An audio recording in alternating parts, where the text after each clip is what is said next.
E a economia de toda a macro-região sente os efeitos da paralisação das atividades. Medidas de contenção do novo coronavírus podem gerar prejuízo e muitos negócios podem até falir. A renda do Carlos vem da barbearia que ele tem aqui em Ribeirão. Normalmente atende cerca de 30 clientes por dia.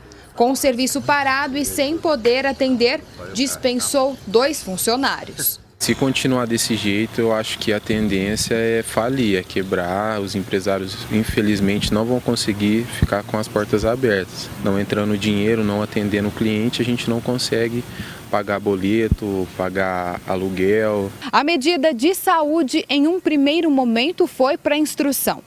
E conforme o número de infectados aumentou, a determinação foi para que o comércio permanecesse fechado.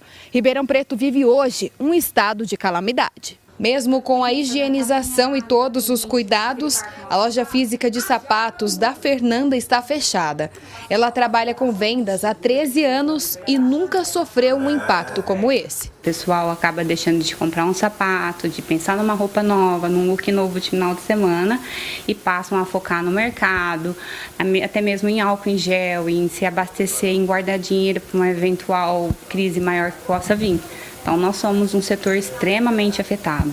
A saída tem sido intensificar as atividades comerciais online, divulgando os produtos na página da rede social. Elas contam que ainda assim as vendas não acontecem.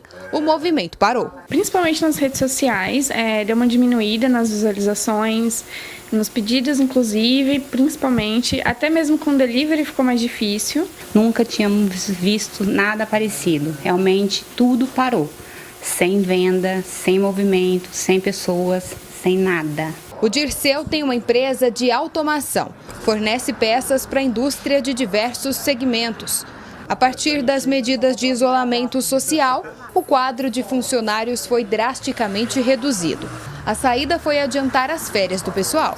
Combinei com o pessoal, cortei 30% praticamente do salário deles, para garantir o salário de maio e junho, que a gente não sabe o que vai ser a venda de abril. A venda caiu 50% de segunda-feira para terça-feira. Isso e está se mantendo isso, né?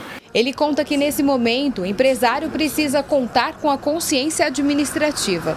Logo que os primeiros sinais da crise apontaram, um estoque de materiais necessários foi garantido. Outra ação que eu tomei foi ir ao banco, eu tenho crédito, peguei o valor lá, que é justamente já me antecedendo a qualquer problema que eu pudesse ter de fluxo de caixa, porque nesses momentos surgem oportunidades. Você acaba tendo uma oportunidade de compra ali, de uma negociação melhor ali. Para o Júnior, armazenar os produtos não é uma alternativa. O profissional autônomo trabalha no ramo alimentício e muita coisa é perecível. A gente fica com medo, às vezes, até de comprar mais ou fazer alguma coisa, porque não sabe como vai ser o dia de amanhã, né? A preocupação financeira é com os prazos para pagar os fornecedores. O que o prefeito está fazendo é uma coisa certa, né? Na questão de para as pessoas não trabalharem, ficarem em casa e tudo. Mas a classe autônoma hoje, na questão, está sofrendo muito, né? A expectativa desses empreendedores é que o governo provoque medidas positivas mesmo em meio à crise. Caso contrário, vai ser muito difícil que os negócios sobrevivam. Sempre, até hoje, pago meus impostos certinho, pago as minhas coisas certinho, né? É hora deles olharem para nós mesmo. A gente vai precisar de auxílio aí do governo federal, a gente vai precisar de auxílio de grandes bancos, de grandes instituições para ajudar os nossos pequenos empreendedores, micro e médio empreendedores. Thaís Mantoani para o Jornal da Clube. Agora ao vivo, Rafael Aguiar traz mais informações. Rafael?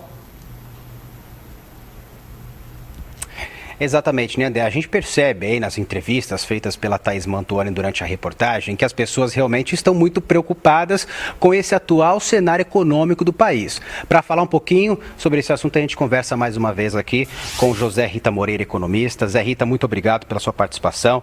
Por enquanto, a economia do país, por quanto tempo, na verdade, a economia do país pode suportar essa paralisação? Boa tarde. Boa tarde, Rafael.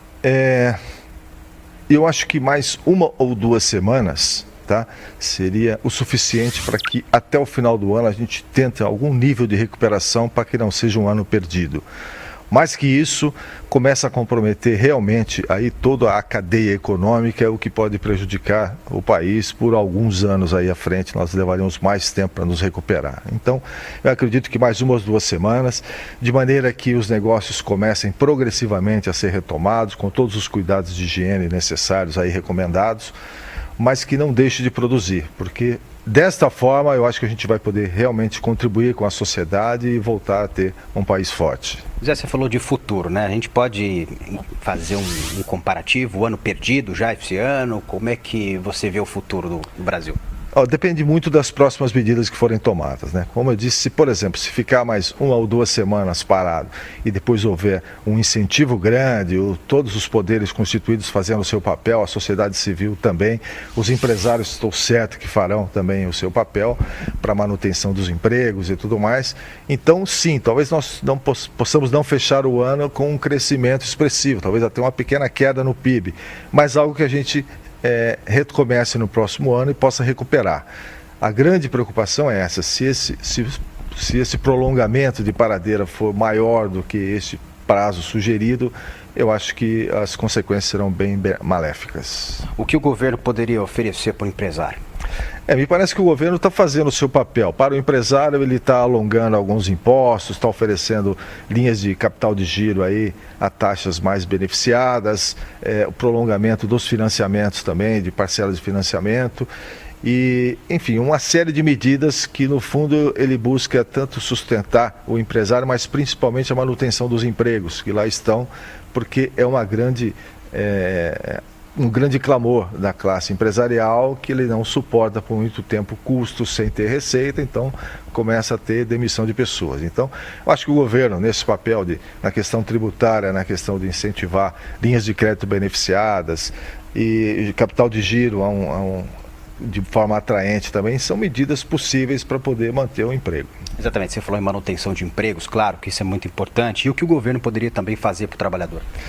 Para o trabalhador, me parece que existe uma linha também que está sendo disponibilizado aí, um valor mensal que vai ser colocado, principalmente para o pessoal da economia informal, uma ajuda de custo, né, que poderia ser feito, mas é basicamente para uma sobrevivência nesse período de crise aí, para que ele não fique totalmente sem renda, principalmente o trabalhador autônomo, que depende do seu dia a dia para poder realizar os seus compromissos. Os compromissos existem, os boletos estão chegando e de repente não entra dinheiro.